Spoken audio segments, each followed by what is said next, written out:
Ketika Bandara Kuala Namu di Sumatera Utara sekarang menjadi dikelola manajemennya oleh India, maka banyak di benak masyarakat muncul komen, sudah ngutang bangunnya pas jadi dikelola asing. Sebegitu tidak ada kemampuannya kah dalam membangun dan mengelola bandara? Apakah dulunya nggak mikir bahwa membangun itu harus ada yang mengelola? Yang buat untung usaha itu bukan membangunnya, tapi kelolaannya. Bener kan ya? Juga langsung terbayang 3 bandara lain yang dibangun namun sepi, yaitu Bandara Kertajati, Bandara Purbalingga, dan Bandara Jogja, YIA, yang jangan-jangan bakal dikelola asing juga. Sebenarnya ada sih alasan kronis, yaitu efek pandemi yang berkepanjangan sehingga bandaranya merugi. Ya tidak bisa dipersalahkan juga komentar pejabat seperti itu. Komen tadi membuat masyarakat makin membayangkan proyek lain, KRL yang belum selesai, kereta cepat yang penuh kontroversi, dan banyak lagi membangun infrastruktur jalanan menjadi propaganda kesuksesan membangun hanya etalase politik tidak produktif. Jadi ikut terbayang-bayang itu semua. Semua infrastruktur itu tidak salah. Sungguh, membangun itu tidak pernah salah. Semua itu ada manfaatnya. Sungguh. Namun, ketika hasilnya tidak maksimal, tidak ada yang mengelola, dan memberatkan, baik secara bisnis karena lama balik investasinya, juga berat karena beban hutang cara membangunnya, maka kita harus menemukan solusi. Walau agak ngocol memberikan solusinya, bikin kuping panas, namun tetap kita harus memberi solusi. Sungguh, kalau kita detailkan, kita New Mind ini sangat mendukung pembangunan infrastruktur. Yang membedakan dari sisi pandang New Mind adalah membangunnya kaum New Mind adalah caranya yang berbeda dengan Old Mind. Bukan tujuan yang berbeda, sama tujuannya. Sekali lagi, caranya. Cara berhutang, pakai teknologi asing, pakai uang asing,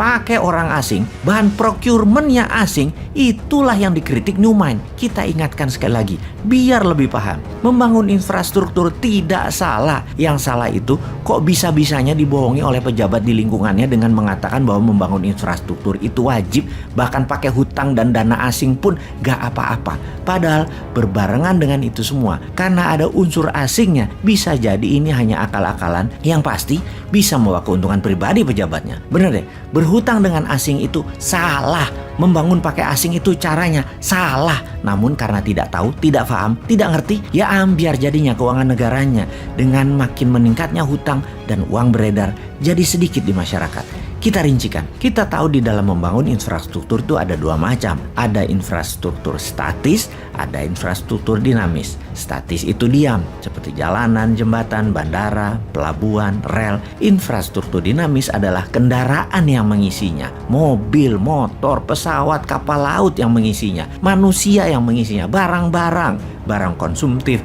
barang produktif, apa aja. Semuanya barang itu adalah yang disebut pengisi infrastruktur statis. Entah bagaimana kok ditelan mentah-mentah dengan pemahaman bahwa negara Tiongkok membangun infrastruktur jalanan dan lain sebagainya sebagai landasan kemajuan negara Tiongkok. Maka jawabannya adalah salah, nggak sepotong begitu melihatnya. Yang dibangun Tiongkok bukan infrastruktur statis saja, tapi plus infrastruktur dinamis. Jadi jalanan dibangun ya isinya yang berupa mobil, truk, bus, motor, semua jadi paket, dimodali, dibuat, diproduksi dalam negeri juga berbarengan, bahkan isi truknya, isi busnya jadi satu paket juga, yaitu manusia dan barang produksi dan barang kebutuhan pokok yang semuanya merupakan produk dalam negeri untuk memenuhi kebutuhan domestik dan ekspor. Pendanaannya bukan hanya infrastruktur statis, tapi juga dinamis berserta isinya. Itu kuncinya.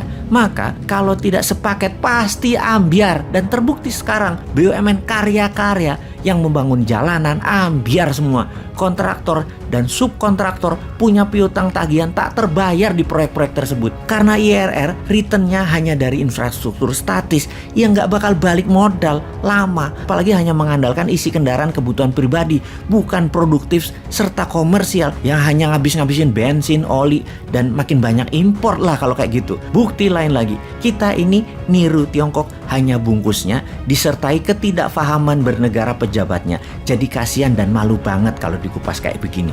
Apalagi kalau ada masalah, maka menterinya yang dipanggil, pejabat tertinggi melimpahkan 100% ke menterinya. Jadi kalau salah menterinya, kalau benar pemimpinnya. Sempurna idenya dan sempurna pasukan buzzer yang melindunginya dengan berita yang selalu positif. Di sisi New Mind, kita bukan memberikan informasi negatif. Benar kita nyinyir, tapi kita selalu memberikan solusi alternatifnya. Kita kuatkan bukti menunjang data kita. Amerika di tahun tahun 1933 juga membangun infrastruktur jalanan. Namun tujuannya adalah demi industri mobil dan industri gasolin meningkat kebutuhannya. Strategi itu namanya create demand. Jepang setelah Perang Dunia Kedua membangun rel dan kereta api hingga kereta cepat dalam 20 tahun. Semua 100% produk dalam negeri Jepang. Tujuannya sekali lagi, create demand.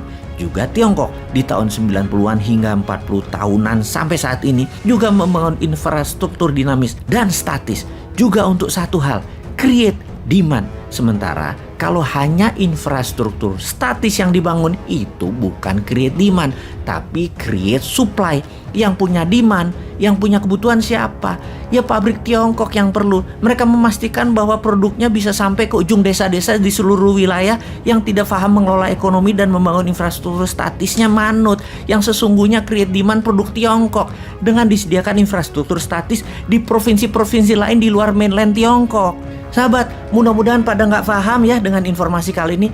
Teruslah rebahan, teruslah menjadi masalah dan beban APBN, dan teruslah mengeluh.